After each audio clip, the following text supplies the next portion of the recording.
봄인데도 좀 춥죠, 날씨가? 저도 옷 특별히 입었습니다.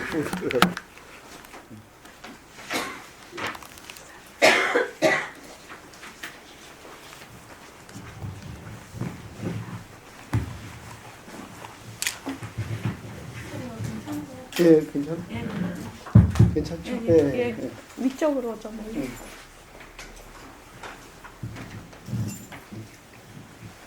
오늘 첫날 눌러야죠. 예. 예. 눌렀어요? 안 눌렀네. 왔다 갔다 하네. 왔다 갔다 하니까 예. 오늘은 부대사 심학령 첫날입니다. 그 부대사는 여기 한문 보시면 아시겠지만 큰 대자에 선비사자예요. 그러니까 대사할 때 우리는 보통 스승사자 쓰잖아요. 그런데 그렇지 않습니다. 선비사자를 씁니다. 당신이 스스로 자기를 대사라 그랬어요. 선비사. 그러니까 큰 선비 이런 말이니까 옛날에는 그게 아마 보살이란 뜻으로 보살 대사라 번역해서 처음에 보살 번역할 때 한문으로 번역할 때는 그러니까 이분은 출가자가 아니고 제가자라는 것을 이제 이름 속에 나타냈습니다. 그래서 이 부라는 성이 부예요. 이름은 부흡이란 분인데 이분은 제가자로서 아주 명성이 있었던 분입니다. 이분은 이제 나이를 보면은 계실 때 보면은 이제 400년대 사람이죠. 그러니까 이분이 우리가 지난번에 공부한 지공대사 그분과 같은 연배인데 지공대사가 돌아가실 때 이분은 불과 18세밖에 안 됐어요. 그러니까 같이 이렇게 댕기지는 않았지만 사람들은 이제 부대사와 지공대사는 거의 동시대니까 서로 만났겠거니 이렇게 생각을 했었어요. 실제 만나지 못했습니다. 그러나 그 후에 내려온 모든 설화는 두 분이 만나서 서로 대화한 걸로 되어 있어요. 그건 이제 그 당시는 역사의 기록이 정확하지 않았기 때문에 민간의 이제 설화로 이제 내려왔습니다. 그래서 이 부대사 이분에 대한 공부는 우리가 조금 지공대사나 그런 분들하고 조금 다르게 봐야 돼요. 물론 이 부대사 이분이 얼마나 사상이 깊으냐면 금강경 오가해의 한 분이세요. 우리가 오가해 보면 육조대사, 또 규봉, 또 누구죠? 우리가 야부선사 이렇게 쭉 있는데 그 중에 한 분이 부대사예요. 유일하게 제가자입니다. 이분이 이제 금강경을 쭉 이제 찬을 했는데 그 찬이 참 평이하면서도 매우 뜻이 깊어요. 그래서 언제 우리 선원에서도 한번 부대사의 금강경 찬을 가지고 이제 금강경 공부할 수 있게 되길 바랍니다. 제가 사실 우리 선생님 얘기했을 때는 선의 세 가지 큰 3대시를 하려고 그랬어요. 그래서 지공대사 대승찬 다음에는 신신명을 하고 그 다음에 영가대사 증독을 하려고 했는데 지공대사 계실 때 이 부대사가 워낙 훌륭한 분이고 또 우리 같은 제가자고 해서 이분의 글을 한번 공부했으면 싶어서 이번 걸 공부하고 나서 이제 심학명을 공부합니다. 근데 이 부대사가 왜 우리한테 큰 의미가 있냐면 이분이 제가자세요. 제가자면서도 유마거사 같은 행을 하신 분입니다.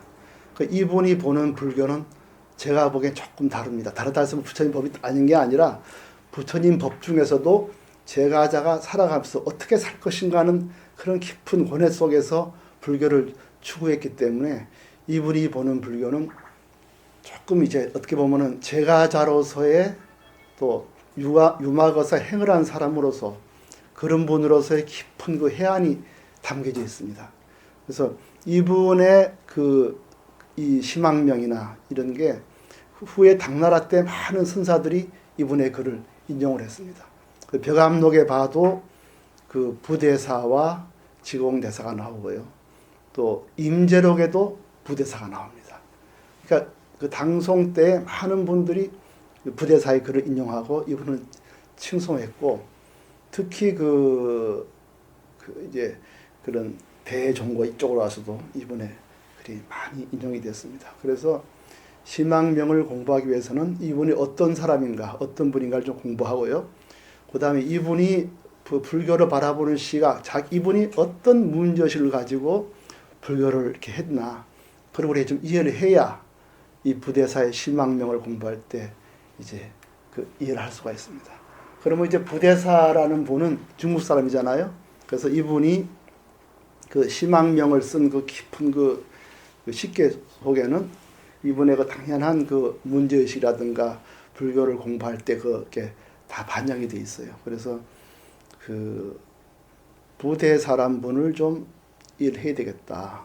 그 점은 이제 중국 사람으로서의 부대사 좀 이해해야 됩니다. 근데 원래 부대사를 여기 보면은 고기 장사였어요.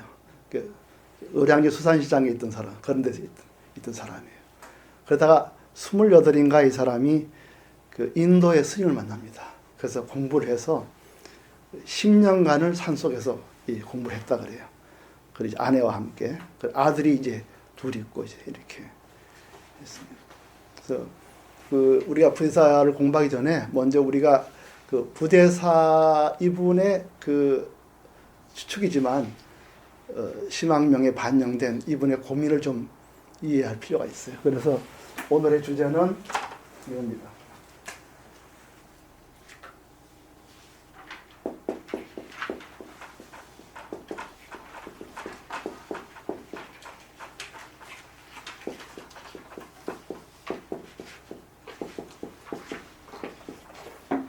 결단과 평가라는 게 오늘 얘기예요. 우리는 어떤 행동을 하잖아요. 하려면 결단을 내야 해요. 그래서 이제 결단을 내려서 행위를 해요. 근데 우리가 피할 수 없이 만나는 건 뭐냐 하면은 이 평가입니다. 그러니까 우리 대부분의 우리의 삶이라는 거는 행동하고 반드시 후회를 하게 됩니다. 아, 네, 그러면 안 되는데 내가 왜 그랬나? 그때 내가 뭔 정신으로 그렇게 했나? 늘 이게 우리의 삶 전체 과정이에요. 이걸 피할 수 있는 사람은 아무도 없습니다. 그러니까 이 자기 행위에 대해서 이 평가를 할 때 늘 이제 후회가 되기 때문에 사람은 이 두 가지에 대해서 어떻게 접근하느냐 하면은 두 가지 접근이 있어요. 가장 이제 이거는 최근에 1960년대 이후에 나온 철학 중 하나가 평가를 자꾸 이제 과학적으로 연구하다 보니까 이게 이제 상황윤리라는 게 있습니다. 상황윤리.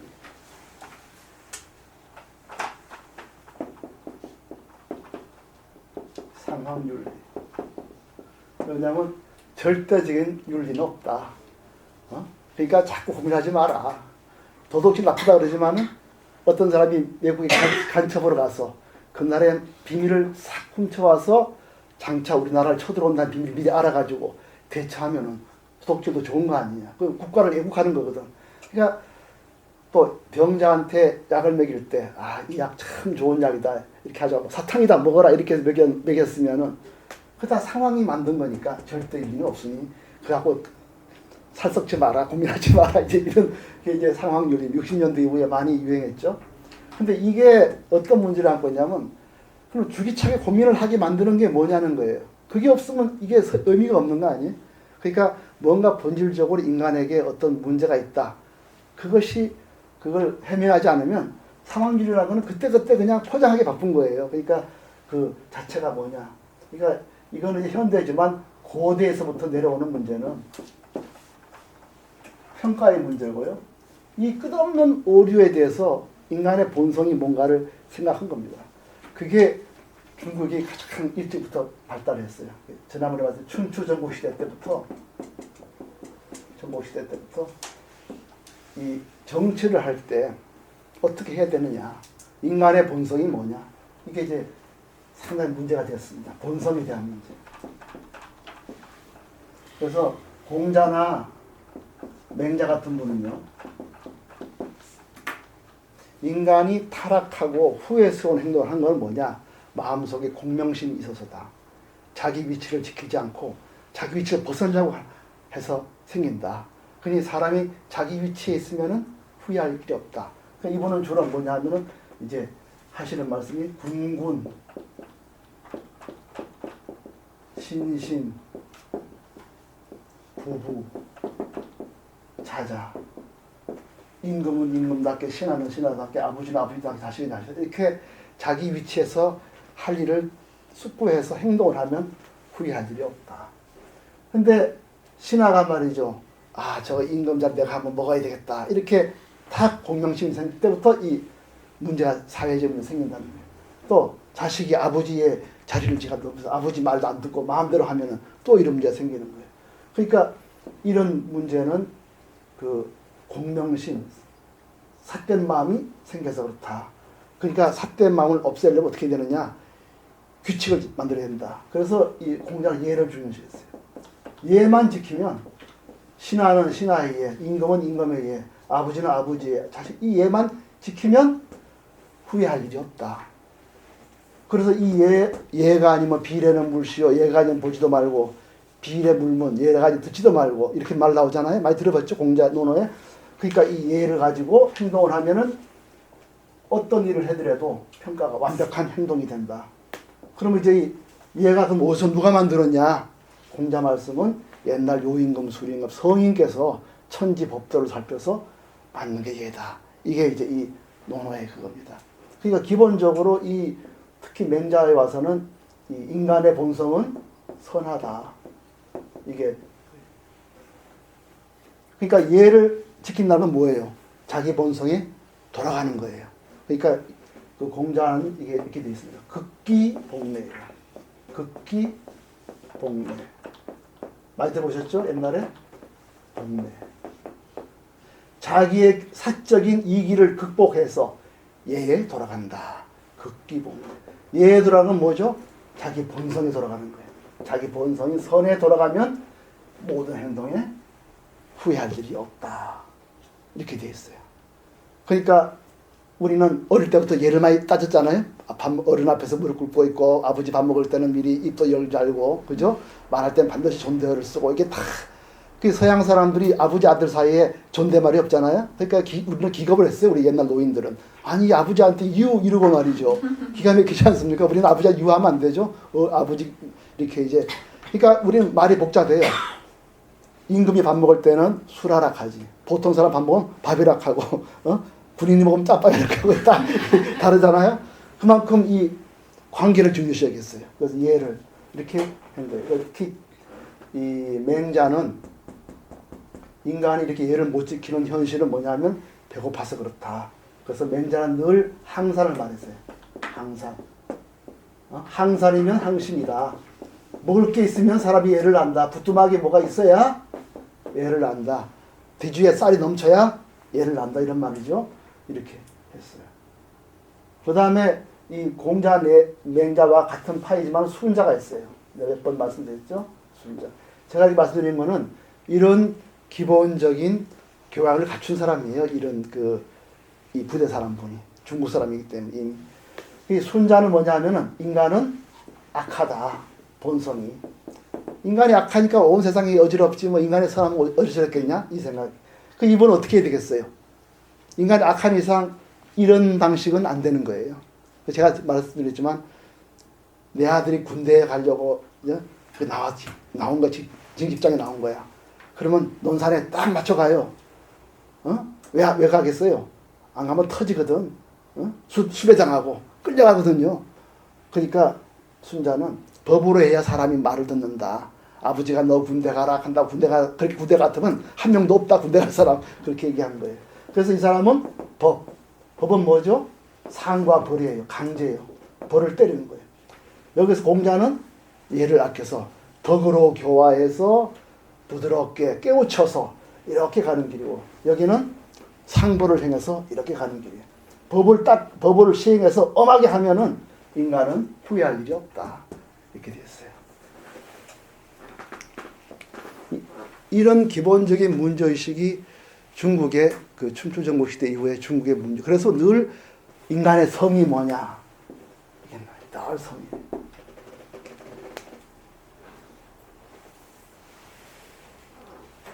그 불교도 중국의 건론 이상 여기다 해답을 해야 되는 거예요. 어떻게 해야 되느냐. 근데 그 본질은 뭐냐 하면 내가 어떤 행동을 할 때 어떻게 하면 후회하지 않을 수 있느냐. 말하자면 내 행동에 당위를 어디서 구할 거냐. 당위. 후회하지 않는 행동의 당위. 나는 무엇에 근거해서 행동을 할 거냐.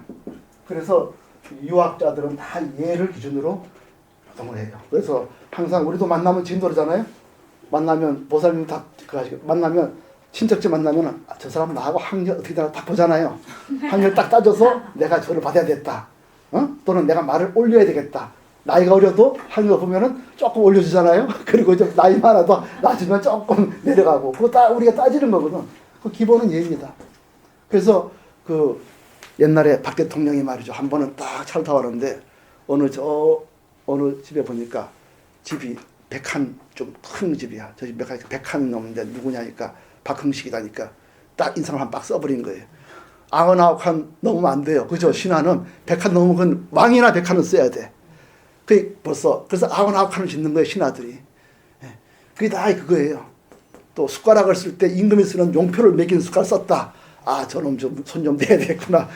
전부 이 얘는 옷에서부터 숟가락, 말 다 달라요. 이 군신에 관해 다 달라. 그걸 지켜야 돼요. 그래서 이게 생각보다 엄한 겁니다. 이게 만만치가 않아요. 이거 더 하고.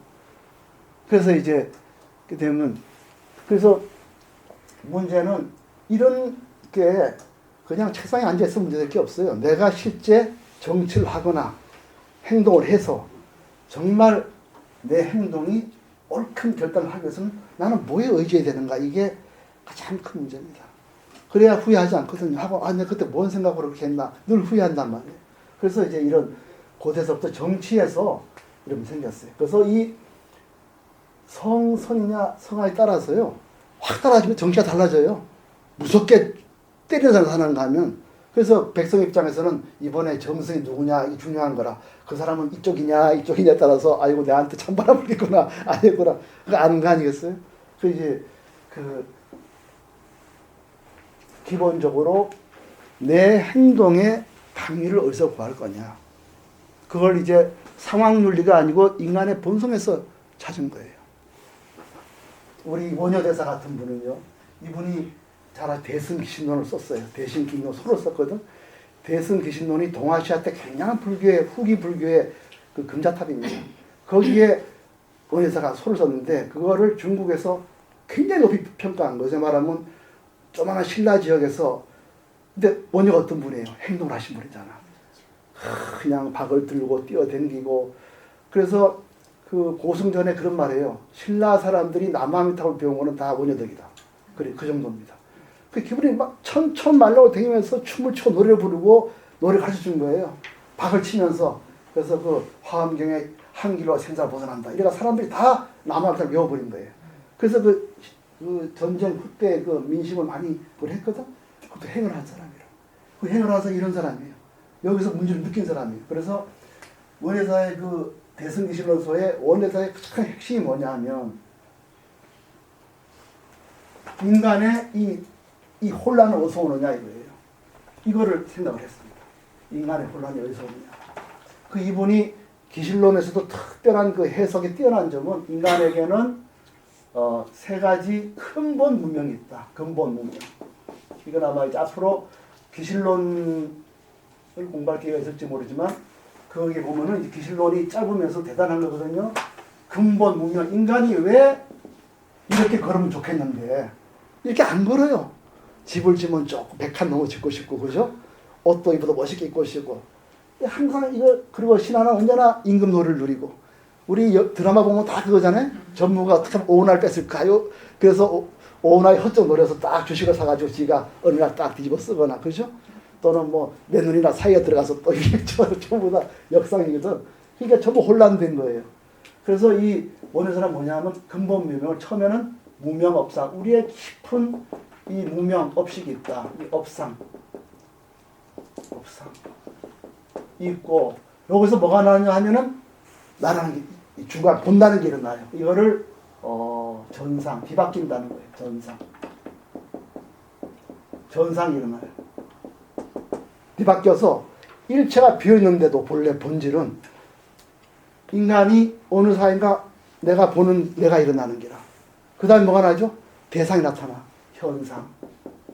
앞으로 드러나는 거예요. 이 세 가지 이 근본 무명이 있는데 더 중요한 이게 어디에서 일어나느냐 이게 중요해요.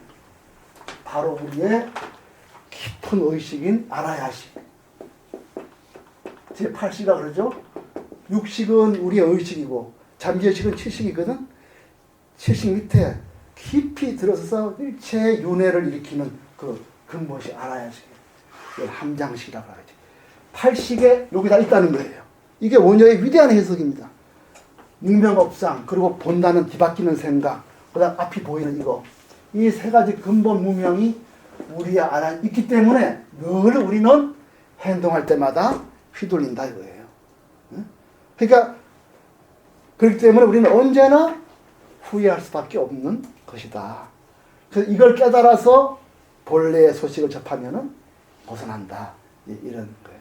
이거 역시 깊이 보면은 어쩜 우리가 후회하지 않는 삶을 살 것인가? 어쩜 우리가 후회하지 않게 행동할 것인가? 그겁니다. 이제 그런 그 문제 느끼는 사람은 책상에 앉아 있는 사람은 그걸 느낄 수가 없어요. 내가 좌충우돌하면서 그때 느끼는 겁니다. 우리 여기 해각보살은 거기 있지만은 어쨌든 이 행동을 하면서 불교를 길면서 뛰어들면서 좌충우돌해야 아 이거 왜 이렇게 인간은 이런 길을 걷는가? 무명의 길이 뭔가? 그 불교가 줄 수 있는 게 뭔가 이거 찾습니다. 근데 이걸 반성도 안 하는 사람은 불교 신자도 아닙니다. 여러분 이런 사람이 있어요. 성깔 확 부려놓고는 나는 뒤끝이 없다. 이런 사람 절대 안 됩니다. 성깔 부리는 사람은 앞끝이 있는 사람이에요. 이걸 봐야 됩니다. 절대 그 말 한다고 저기 자기가 문제되는 거 아니에요. 절대 그렇습니다. 그 불교 한 사람이 그런 사람이 많아요. 나는 막 성깔 막 부리도 나 뒤끝이 없다. 그래서 다 빠지는데 뒤끝이 있으면 앞끝이 있는 것입니다. 문에서 얘기했어요. 다 이거 있는 사람이에요. 이거를 봐야지. 나는 이거 없는 것처럼 이거 없으면 그것도 없습니다. 그러니까 그 불교란 게 현실에서 좌충우돌하면서 고통을 느낄 때 우리가 어떻게 하면 후회 없는 행동을 할 수 있는가? 그런 행동에 당연히 깨끗한 근거는 뭔가? 그래서 이제 불교를 공부하는 부처님은 반드시 이런 때 그 극기복례 이런 차원보다는 좀 다른 차원이죠. 부처님의 그거는요. 반드시 이런 의식을 갖습니다. 염정, 더러운 행동과 깨끗한 행동. 이 염정의 의미를 정자가 있죠. 염정. 이 개념을 갖게 돼요. 오염된 행위, 깨끗한 행위. 오염된 의식, 염식, 깨끗한 의식. 이렇게. 이런 개념이 불교기 때문에 일어나는 거예요. 부처님은 이 길을 벗어나서 예로 들어가자지만 우리는 뭐냐면은 염정을 위해서 본래의 깨달음을 들어가자. 깊은 속에 어떻게 하면 우리가 이 망상과 꿈을 깨고 참된 본래의 소식을 접할 것인가. 이걸 꿈으로 이해하고 이 세 가지가 있기 때문에 끝없이 인간은 윤회하는 거니까 이 더러운 행위를 벗어나서 참된 길을 찾자. 이것이 이제 그 불교의 문제입니다. 제가 이제 이렇게 정확하게 말씀드린 거는 우리가 부대사의 실망명을 공부하기 위해서는 부대사를 이해해야 돼요. 이분이 제가자라는 거. 그리고 이분이 굉장히 많은 그 보살행을 한 분입니다. 그래서 우리가 앞으로 읽어보면 알겠지만 흉년에는 굉장히 자기가 재산을 들여서 그걸 냈고요. 제가 여기는 내가 일부러 뺐습니다만은 자기의 자식과 마누라까지 팔아가지고 중생을 구했다는 거예요. 우리는 상상할 수가 없죠. 그런데 어떻게 그럴 수 있냐. 그때는 자식과 마누라 자기 소유의 일부였어요. 그래서 그때 그렇게 행동해요. 화엄경에 나와요. 황에 보시면은 팔도 잘라서 보살행을 해라. 자식도 팔아서 보살 이렇게 나옵니다. 그때는 그게 다 자기 소유의 일부로 했기 때문에 지금은 그렇지 않습니다. 상황이 다른 거죠. 그때는 그런 사람이 글을 썼기 때문에 그런 거예요. 그래서 어쨌든 이런 그 행동 속에서 내가 어떻게 하면 올바른 행동을 할 것인가 이런 것은 특히 보살행을 한 사람, 사회 활동을 하는 사람, NGO나 이런 하는 사람한테는 굉장히 심각한 문제고요. 부대사가 바로 그런 분이라는 것을 생각하고 이제 부대를 이해해 보겠습니다. 이걸 이해해야 우리가 심학명을 이룰 수가 있어요. 그러면 이 책에요, 제가 프린트한 이 책에 앞에는 심학명이고요, 뒤에는 이제 이분에 대한 개인인데 8쪽을 한번 보시기 바랍니다. 8쪽에 보면은 이제 운어승이 쓴 불교 대사전에 그 부대사에 대한 소개란이 있습니다. 이분은 중국의 동양군의 오상년 개정리 사람인데 성은 부요, 이름은 흡이다. 자는 현풍이다. 현풍이라는 말은 다 도교 언어입니다. 현자 겁을 현자 바람풍자죠. 극한 바람 이런 말이죠. 이름은 흡입니다. 근데 16살 때 유씨와 결혼해가지고 아들 보건과 보승 아들 둘을 낳았습니다. 예. 그런 다음에 24세에 개정당에서 인도 스님 숭두타를 만나서 24살이에요. 불도의 뜻을 두고 우리 아들만한 나이죠. 하고 숭산의 쌍도수라는 그 두 나무 사이에 암자를 짓고 스스로 이름하여 쌍수림마 쌍수숲 안에 당내 해탈 당대에 해탈을 한 선해 대사 스스로를 선해 대사라 그랬어요. 여러분 선해란 말 어디서 들어보신 적 있죠? 부처님이 전생에 그 열심히 바라문으로서 열심히 수행하다가 그 연두물 만나잖아요. 그래서 꽃을 바치잖아요. 그때 그 전생의 수도자가 선해입니다. 예. 그러니까 자기도 부처님처럼 전생에 수행한 사람이다 이렇게 생각하는 거죠. 그리고 쌍수림도 많이 들어봤죠. 부처님 돌아가실 때 쌍림에서 돌아가셨죠. 쌍림하에서. 그래서 자기도 부처님 뜻을 이어받는다고 얘기를 했어요. 낮에는 품을 팔고 밤에는 아내 묘관과 함께 대법을 연설하며 이렇게 7년에 걸쳐 수행을 했다. 이렇게 됐죠. 그 다음에 529년, 이분이 497년생이니까 529년은 32살 때죠. 절을 짓고 임금을 찾아가서 문답을 했다. 그 다음에 535년 38이죠. 이때 바로 양나라 무제 궁궐에서 금강경을 반야삼여경인데 이게 막 금강경을 반야경을 강설했다. 그 다음에 548년 51살에 분신공양을 하려고 했다. 그랬더니 제자들이 만류로 그만뒀다. 이때는 그 분신공양이 많이 유행했습니다. 손가락을 단지를 하고 이렇게 그 600년대에는요. 그때는 하나 이렇게 풍습이었습니다. 우리가 요새 이렇게 개받음 하잖아요. 이렇게 그 다 그거의 상징이에요. 지금도. 561년 그러니까 64살 때 송산정에 가서 칠불계 참배하고 퇴근 1년 나이 73세에 죽었다. 세상에서 이분을 동양대사라 하고 쌍림대사라 하고 오상대사, 오상에 살았기 때문에 오상대사라 일컬었다. 그리고 이분이 그 전륜장을 모든 경을 집어넣어가지고 이렇게 빙빙 돌리는 그런 걸 만들었다는 거예요. 그래서 돌아가실 때는 사람들이 전륜장 안에다가 이분의 등상을 모셨다고 하고요. 저서에 부대사 어록 4권이 있습니다. 그 다음에 오늘 우리가 공부할 심학명 한 권이 있겠습니다. 이게 이제 운어스님 불교대산에 있는 거를 여운거사가 소음소 타이틀을 쳐가지고 이렇게 썼습니다. 이렇게 하고요. 그 다음에 임재록에 부대사에 대한 말이 나와요.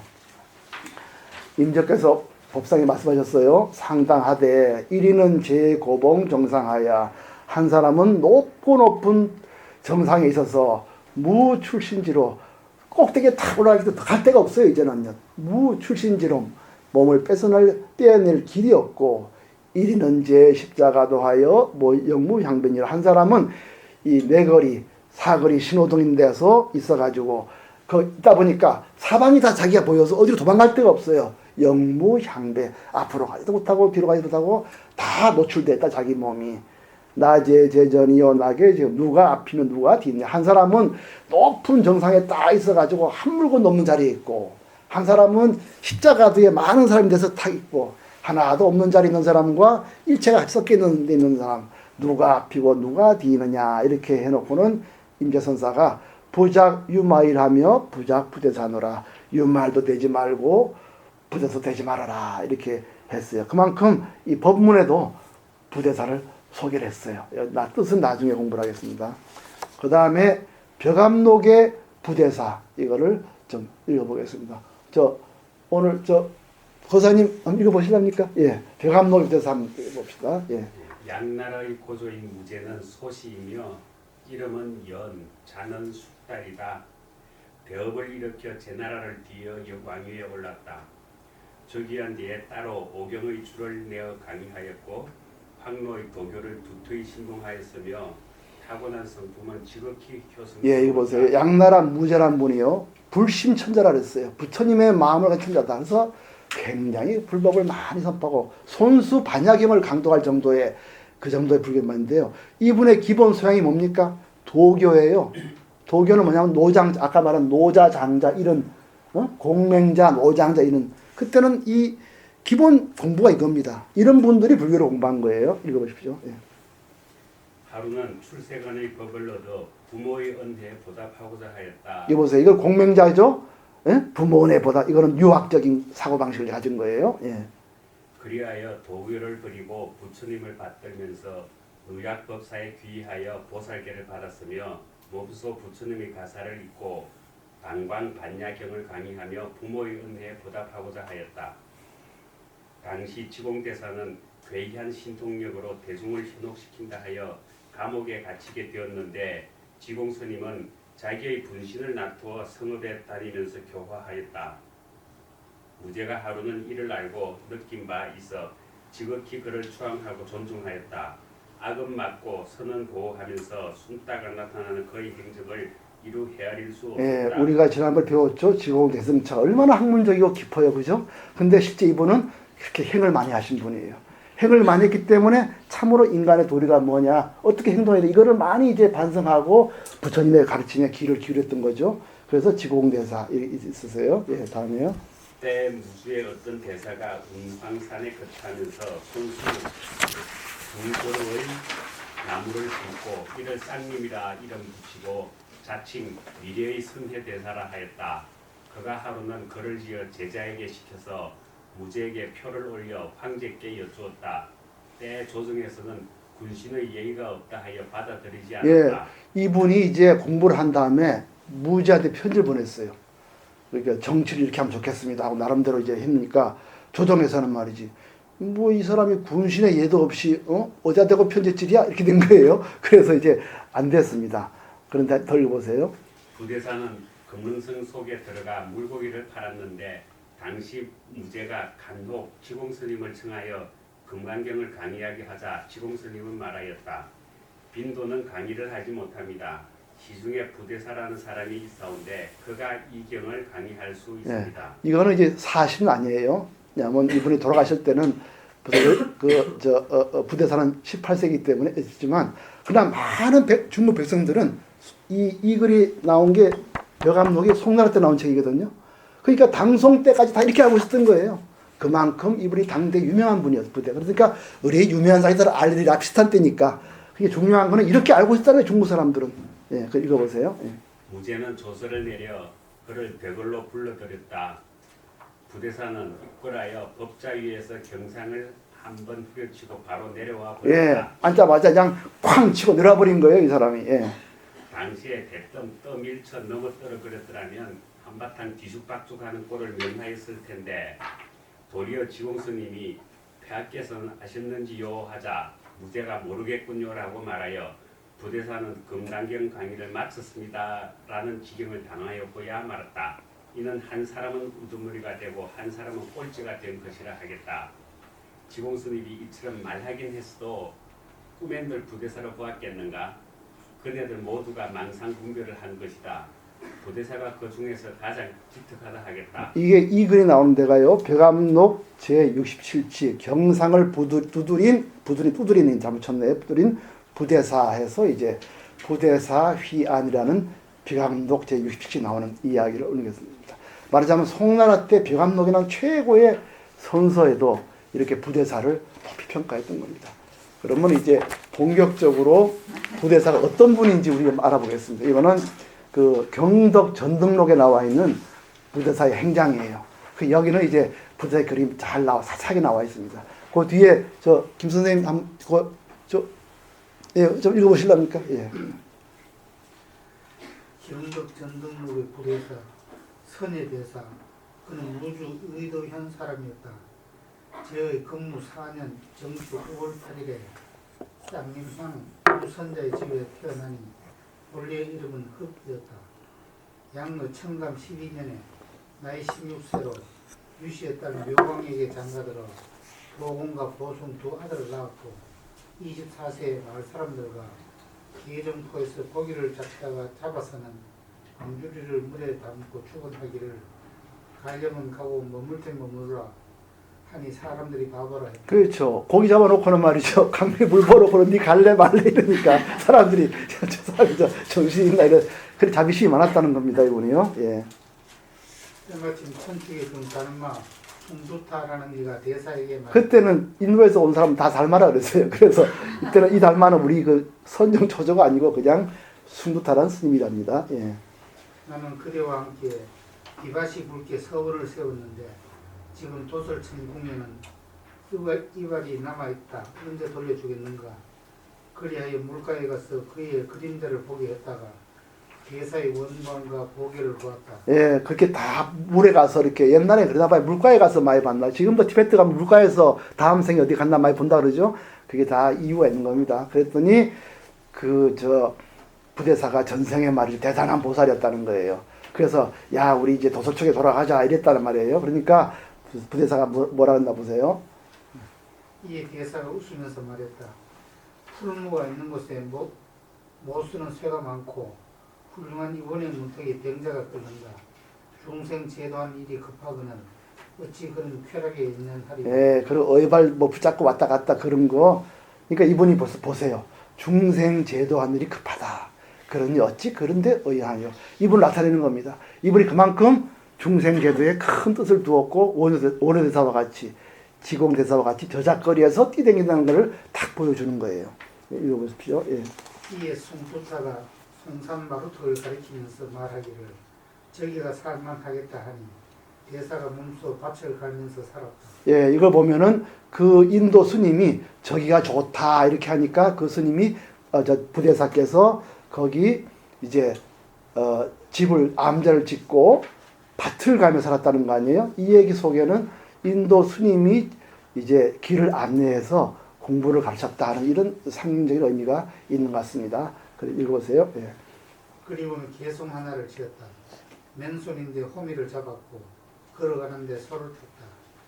사람이 다리 위를 지나니 다리는 걸어건만 물은 흐르지 않다. 예, 벌써 이 모습이 없는 앞소식에 그걸 보세요. 공수파조두 빈손에는 호미를 잡았고 벌써 이게 제가자 유마거사행을 한다는 거거든요. 스님이 아니라 공수 빈손에는 호미를 잡아서 생업을 하고 보행 기수우 걸어갈 때는 물소를 탔다. 이거를 이제 내 모든 행동은 부처님의 이 소라는 게 다 진리를 말하잖아요. 내 모든 행동에는 부처님의 진리에 의거했다 이런 말이죠. 그러면서 이렇게 내가 호미를 쥐고 농사를 지면서 물소를 타면서 불법을 펴지만은 뭐죠? 인종교상과 사람이 다리 위를 지나는데 교류 수불료 다리는 흐르는데 물은 흐르지 않네. 이렇게 그 모습이 없는 참으로 모습과 일어남도 없고 생함도 없는 본래의 소식. 남도 없고 북도 없는 이 소식에서 내가 행한다 하는 이런 이제 참으로 우리 보림서로 말하면 허공의 도리를 그대로 모습에 휘둘리지 않는 도리를 알려줬습니다. 이 시가 벌써 부대사 일생을 말해주는 겁니다.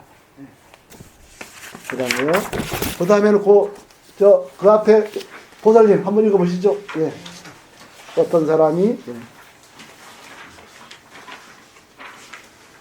사람이 콩보리에 과일 따위를 훔치러 오면 대사는 얼른 방주리에 담아 주었고 날마다 낮에는 일을 하고 밤에는 돌을 닦았는데 석가, 금속, 정관 등 세 부처님이 광명을 놓았다. 예, 열심히 일을 하고 돌을 닦으면서 어떻게 했죠? 이웃 사람들에게 뭐를 훔치러 오면은 뭘 얻으면은 광주리에 담아줬다는 거예요. 여기서 이분이 생업을 하면서도 끝없이 보살행을 했고 그 속에는 오로지 부처님의 가르침을 따랐다는 이런 이제 그분의 그 의미가 있는 겁니다. 그다음 읽어보십시오. 네. 대통령 정월 28일에 제자 부왕을 시켜 양보조에게 글을 보내 이렇게 말했다. 쌍림수와 당내 해탈 선해대사는 삼각주 구세보살에게 예, 벌써 양나라 고조가 구세보살이라고 그랬죠. 그만큼 불심천자거든요. 그래서 세상을 구하러 보살이라고 표현했습니다. 예. 이제 상중하에 선을 가리고자 하니 잘 받아 지니기를 바랍니다. 세상의 선이라 함은 대략 생각을 비우는 것이 근본이요 집착지 않는 것이 근본이요 형상을 잇는 것이 원인이요 열반이 결과입니다. 중간의 선이라 함은 대략 몸을 다스리는 것이 근본이요 나라를 다스리는 것이 조종이요 천상과 인간의 안락한 가보를 받는 것입니다. 하급의 선이라 함은 대략 무생명을 보호하여 잔인함을 이기고 살생을 버리어 온 백성이 모두 육제를 지키게 하는 것입니다. 이제 듣건대 황제께서는 불법을 숭상하신다는 말을 듣고 저의 뜻을 펴고자 하였으나 결의를 얻지 못하였기에 이제 제자 보왕을 시켜 불어를 올립니다. 예, 요 구절이 매우 중요해서요. 제가 거기 전성록 원본을 뒤져서 이렇게 따갖고 와서 붙여놨습니다. 보세요. 대통 6년 정월 28일, 음력 정월이죠. 28일에 견 제자 부왕이라는 자기 제자를 보내서 서우 양고조, 양나라 고조한테 편지를 썼다. 서와 편지에 뭐라 했냐면 이랬습니다. 쌍림수화, 자기가 있는 곳을 말하는 거죠. 뭐 송파구 암흑에 사는 암흑의 글을 올린 이런 말이죠. 쌍림 수하에 있는 당내 해탈 장차 와야 올 해탈 지사인 선해라는 큰 선비가 말씀드립니다. 백이라는 것은 말씀드리는 거죠. 국주 구세보살, 나라의 주인이신 구세보살에게 백 아뢰나이다. 금욕조 상중하선, 이제 상중하 세 가지의 선을 조리 있게 조리를 펴겠습니다. 그러니 휘능수지 바라옵건대 능히 수지하시기를 바랍니다. 그래서 기상선, 최고의 선이라는 것은 약이 줄여 말하자면 허회위본, 허회라는 건 마음을 비운다는 뜻이죠. 마음을 비우는 것이 최고의 선은 뭐냐? 마음을 비우는 것이 근본입니다. 그 다음에 불착, 모든 이런 안과 밖, 나와 너 이런데 불착, 집착하지 않은 것이 바로 근본 도리입니다. 그리고 무상위인 열반위가 하나도 아상, 인상 이런 것을 없애는 것이 참 큰 원인이요. 그 원인으로 받는 결과는 열반위과 열반입니다. 이렇게 얘기를 했어요. 그래서 상선은 간략히 말하면 마음을 비우고 집착을 하지 않고 그 다음에 상을 없애서 열반을 얻는 것이 최고의 선입니다. 바로 이렇게 이제 이분의 그 불교에 대한 식견을 딱 드러냈습니다. 그러니까 우리가 이걸 통해서 이제 이 부대 사람 분이 어떤 생각을 갖고 있는 분이구나 알 수 있어요. 보면은 허회위본이요, 불착위종, 이거 어디서 많이 들어본 일이죠. 다 육조대사에 뭐 무상위종, 무주위체 이런 그런 법에 벌써 뿌리가 여기에 있는 겁니다. 벌써 보면 이 금강경에 냄새가 막 나죠. 무상, 상을 없애라. 이다 금강경 도리 아니겠어요? 그래서 열반이라는 거 벌써 열반 뭐 화엄경, 뭐 열방 이런 뜻을 다 들어가 있는 겁니다. 그러니까 이분이 공부를 많이 하셔서 근본 도리는 금강경의 정지를 보이는 걸 알 수 있어요. 기중선약, 중간 그 다음 단계의 선을 약하자면 이제는 정치로 들어오는 겁니다. 이 치신위본, 몸을 닦아야 합니다. 그게 근본입니다. 자기 몸 안 닦으면 소용없습니다. 그 다음에 뭐죠? 치국위종.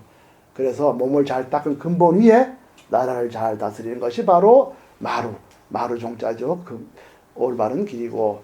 그래서 천상 인간 과보 안락, 천상과 인간이 하늘과 땅이 모두 그 보로 편안해지는 거, 이것이 바로 중간의 선입니다. 나라를 잘 다스리라는 거죠.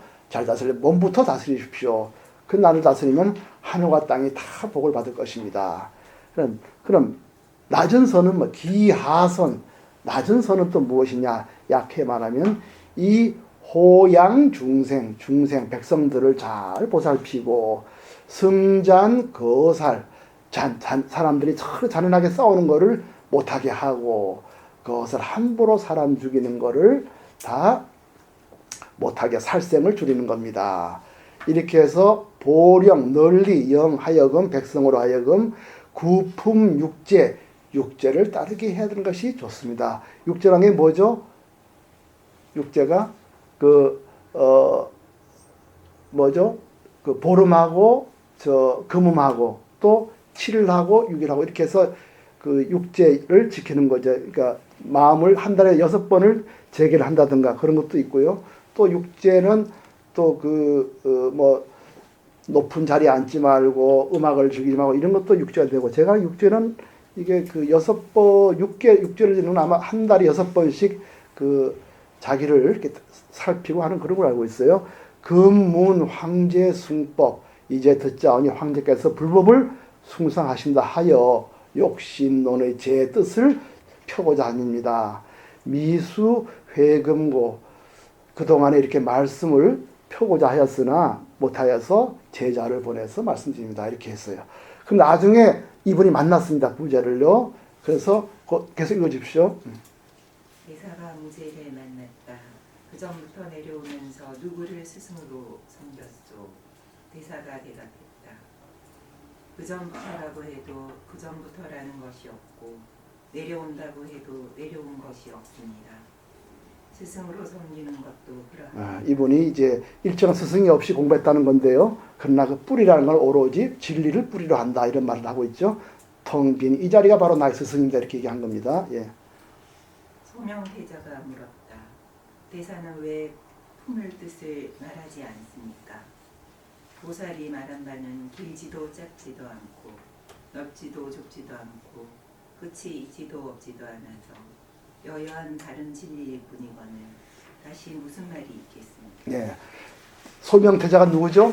금강경 32부 나눠준 사람이에요. 이분이 바로 소명태자입니다. 우리가 제1법회 인유분 한 거 있죠? 원래 금강에 그런 게 없어요. 그냥 하나의 쭉 긴 문장입니다. 그걸 30 자른 분이 바로 양나란 무제 제자 아들인 소명태자예요. 그 소명이 그랬어요. 오셨으면 좀 뭐 말씀을 뭐 하시죠. 그러니까 길지도 않고 짧지도 않고 여여한데 무슨 말을 붙이겠느냐, 이렇게 했던 겁니다. 예. 그래서 뭐 한문 있는 건 다시 다음에 하고요. 다음 읽어주십시오. 그 다음에 그 옆에 김현생 한번 읽어보시랍니까? 그 다음 페이지요. 다른 날 황제가 수방전에서 지공화상을 정해 금강경을 방해달라고 하니 지공이 말했다. 부대사라야 할 수 있다. 황제가 대사께 청하니 대사가 자리에 올라 박판을 잡고 경을 소리 높여 읊고 40부수의 개송을 지었다. 네, 조금 다르죠? 아까 우리 배암록에서 어떻게 했죠? 쾅 치고 내렸다 그랬죠? 근데 여기서는 사실은 그게 아니고 박판을 잡고 딱딱 치면서요, 경을 읽고 나서는 금강경에 49수의 개송을 지었다 그래요. 그것이 오늘날 금강경 5가의 부대사 개송이 바로 거기에 있는 겁니다. 예. 승성 3년에 다시 집안 살림을 팔아서 중생을 위하여 삼보에 공양하고 이어 개송을 설했다. 살림을 보시함은 중생을 위함이요 거룩한 부처님께 공양을 올리는 것이니 바라옵건대 단 이슬을 뿌려서 중생을 두루 적셔 주소서. 예, 숭성 3년에 다시란 말을 여러 번 했단 말이죠. 그 전에 집안 살림을 팔아서 흉년에든 많은 중생들을 위하여 공양하고 이어 개송을 지었다는 거예요. 경사위군품, 경사란 것은 집안 살림을 온통 기울여서 보실한 것은 위군품, 군품은 중생이란 말이거든요. 일체 중생을 위한 것이고, 그렇게 했지만 당시 그것이 오늘날 말하는 NGO나 뭐 고아원에서 하는 게 아니라 봉공천중천, 그렇게 함으로써 천중천, 하늘 위에 하늘, 부처님이죠. 하늘 위에 하나님께 하늘인 부처님께 다 공양하는 것이다. 그러니까 일체 중생에 공양을 하되 그 본뜻은 모두 일체 중생이 성불을 하는 쪽으로 이끌어주는 그런 일을 하고 있는 거예요. 그냥 단순히 토끼를 하는 게 아니죠. 그래서 이분이 경사위군품 봉공 청준천, 집안 살림을 기울여 중생을 보시했지만 오로지 봉공 천중천, 하늘 위에 하늘이신 부처님께 공양하는 것입니다. 이렇게 했어요. 안기 감노우, 오로지 바라오건대 감노의 비를 내리셔서 불법이 널리 퍼져서 유수 보무변, 이 감노비가 일체 나무에 비를 적시듯이 널리 끝없이 중생을 적셔주소서. 이렇게 해서 이분이 끝없이 중생을 위해서 막 하는 보색을 하면서도 그 속에 부처님 법을 놓치지 않고 일체 중생이 모두 성불도 하는 길을 걸었다는 것을 보여줄 수가 있습니다. 거다 읽어주십시오. 신선가 2년 대사는 송산 마루턱에 줄지어진 나무를 돌면서 돌을 닦으니 칠불이 따라 가무하였는데 석가가 앞을 이끌고 유마가 뒤를 따라 이것이 바로 부대사의 평생을 말해주는 매우 소중한 기절입니다. 저는 이걸 읽고 정말 마음에 먹먹했습니다. 진해 청가 인연의 대사가 거의 이제 만년이에요. 송산 마루턱에 큰 나무를 돌면서 이렇게 경행을 하신 거예요. 나무를 따라서 이렇게 쭉 경행을 했는데 칠불이 따라 가무하고 일체 부처님이 다 가무했다. 그건 남들이 그렇게 봤다는 거죠, 이게. 그리고 남들이 그 모습 보니까 석가 보니 부처님이 앞을 이끌고 유마거사가 뒤를 따랐다. 이게 뭐겠습니까? 부처님의 법을 정법으로 삼아서 유마거사의 길을 걸었다는 거거든요. 보니까 우리 보림손이 바로 그런 것입니다. 그래서 제가 이거 보면서 가슴이 많이 그거 했고, 돌아가신 우리 백봉 선생님을 또 많이 생각이 됐습니다. 우리 백봉 선생님 늘 그렇잖아요. 예불성에 보면은 부처님의 정법과 유마거사의 무르지혜를 정법으로 받들고 이 말이 나오죠. 그래서 우리 백봉 선생님께서는 금강경을 쓰시고 그 다음에는 유마거사 경에 대한 해를 붙이셨죠. 그래서 평생을 그렇게 사셨고 우리한테 거사품과 새말기 유마거사의 그 풍도를 본받아서 수행을 하되 이제는 화두는 안 되니까 새말기로 해면서 지화행을 살피고 거사 제가 불자의 길을 걸어가셨던 거죠.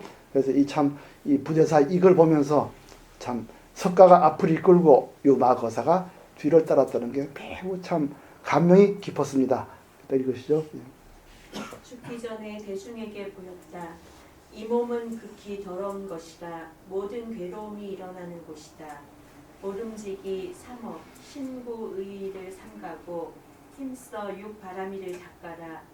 지옥에 떨어지면 끝내 벗어나기 어려우니 항상 참회하라. 말을 마치고 가부좌를 맺고 임종하니 수명은 73세였다. 예, 경덕 전등록 27권 선해대사편 일부를 인용했고요. 이제 원문은 신수당 선생인데요.